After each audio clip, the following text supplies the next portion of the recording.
Mr. Willoughby's Christmas Tree by Robert Barry. Mr. Willoughby's Christmas tree came by special delivery, full and fresh and glistening green, the biggest tree he had ever seen. He dashed downstairs to open the door. This was the moment he'd waited for. "A magnificent tree! Splendid!" he cried. "Please, sir, won't you carry it right inside? I think it might look best this year right in the parlor corner here." But once the tree stood in its place, Mr. Willoughby made a terrible face. The tree touched the ceiling, then bent like a bow. "Oh, good heavens!" he gasped. "Something must go!" Baxter the butler was called on in haste to chop off the top, though it seemed quite a waste. "That's great!" Mr. Willoughby cried with glee. "Now we can start to trim my tree." When the trimming was well under way, the top was placed on a silver tray. Baxter said, "I know just who'd be delighted with this Christmas tree." So it was presented to Miss Adelaide, the upstairs maid. "Won't this tree be a pretty sight when I have trimmed it later tonight? But the top, oh dear, I'm so afraid, will have to be cut," sighed Miss Adelaide. And so with scissors sharp and long, she snipped off the top while she hummed a song. The top was set out the very next day in back of the house to be thrown away. That little tree top caught the eye of Tim the gardener passing by. He certainly was not about to see that little tree thrown out. He hurried home straight away to see what Mrs. Tim would say. Fa la la la la! Surprise! Surprise! His wife could not believe her eyes. "But our house," she said, "is so snug and small, I do not believe we need it all." And before Tim had a chance to shout, she cut off the top and threw it out. Barnaby Bear was padding by. It almost hit him in the eye. Now who would throw a tree away so very close to Christmas Day?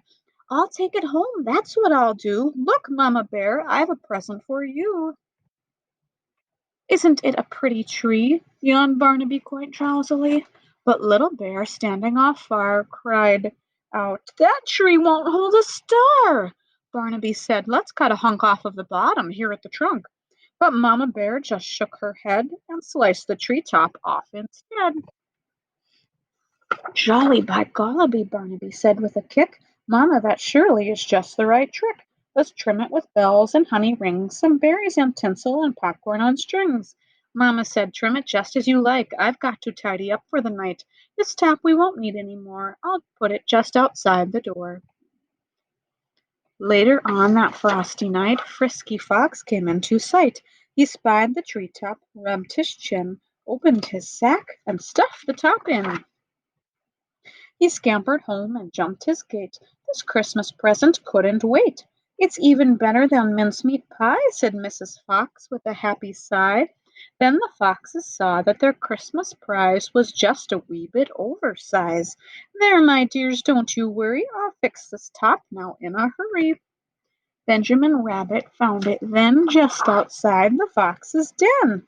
"It seems," he thought, "most certainly Santa left that for my family." "Look!" he cried. "See the tree I found!" With that he called his family round. Then there was a merry-making, rollicking, frolicking, carrot-shaking celebration around the tree. All were as happy as rabbits can be. Benjamin Rabbit, with his own hand, sliced a carrot and made a stand. "Now let's see how this will look in our little chimney nook." But right away the children cried, "Look! It's leaning off to one side." "It's too tall, that's all," said Mrs. Rabbit, and as though it were a summer carrot, she gave it a chop and threw away the top. Then Mistletoe Mouse just happened to see that tiny tip of a Christmas tree.